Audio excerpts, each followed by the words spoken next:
அமேசானோட நிறுவனத்தினுடைய சிஇஓ அவனுடைய வாட்ஸ்அப் உரையாடலை ஹேக் பண்ணிட்டான், திருடிட்டான். வாட்ஸ்அப்பில் பேசினதை எங்கே எண்டு டு எண்டு என்கிரிப்ஷன்லாம்.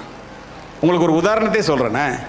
2 மாதத்துக்கு முன்னாடி ஒரு பையன் யூஜி முடிச்சுட்டு பிஜி அப்ளை பண்ணுறான். நல்ல மார்க் வாங்கி சிக்காகோ யூனிவர்சிட்டியில் அவனுக்கு கிடச்சிருச்சு.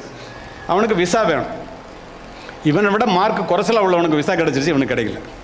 அவங்க அப்பா காலேஜ் ப்ரொஃபஸர். காலங்காத்தால் என்கிட்ட பேசுகிறாரு. நான் சொன்னேன், அமெரிக்கன் கன்சுலேட்லலாம் விசா கொடுங்கன்னு சொல்ல முடியாதுங்க, அது இப்போ ட்ரம்ப் படுத்துகிற பாடல அதெல்லாம் சொல்ல முடியாது. ரொம்ப படுத்தினார், ரொம்ப கேட்டார். நான் சொன்னேன், என்ன காரணம்னு வேணால் தெரிஞ்சு சொல்கிறேங்க அப்படின்னு சொல்லிவிட்டு, ஒரு பெரிய ஐபிஎஸ் ஆஃபீஸர், நான் திருச்சி எஸ்பியாக இருக்கும்போது அவர் தஞ்சாவூர் எஸ்பி, அவர் பாஸ்போர்ட் ஆஃபீஸில் சீஃபு, பேங்காக்கில் இருக்கார். அவர்கிட்ட பேசி, எனக்கு இந்த மாதிரி ஒரு ஹெல்ப் வேணும்னா, என்ன மூர்த்தி, என்ன விஷயம் இவ்வளோ தூரம் கேட்குறீங்கன்னாரு. இல்லை சார், இந்த மாதிரி ஒரு ப்ரொஃபஸர் ஃபுல்லாக வந்து படிச்சுட்டு போனால், பிஜி படிக்க போனால் அந்த விசா கூட தர மாட்டிங்களா அப்படின்னு கேட்டேன். அப்படிலாம் இருக்காது என்னார். இல்லை சார், ரிஜெக்டட் ட்வைஸ் அப்படின்னா. நான் பார்த்துட்டு சொல்கிறேன், 3 மணிக்கு கூப்பிடுங்கன்னார். 2 மணிக்கு அவரே கூப்பிட்டார்.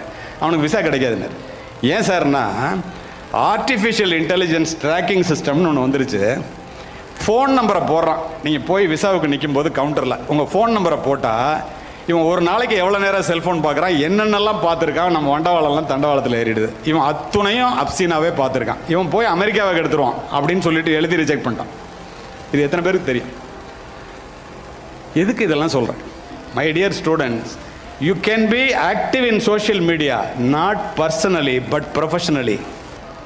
நேரிலே பேசுவதற்கு சங்கோஜப்படுகின்ற எதையும் தயவு செய்து செல்போனிலே பகிர்ந்து கொள்ளாதீர்கள்.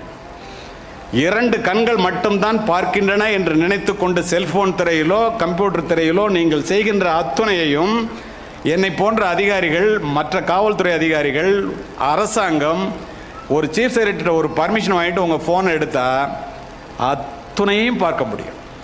வண்டவாளெல்லாம் தண்டவாளத்தில் ஏறிடும்.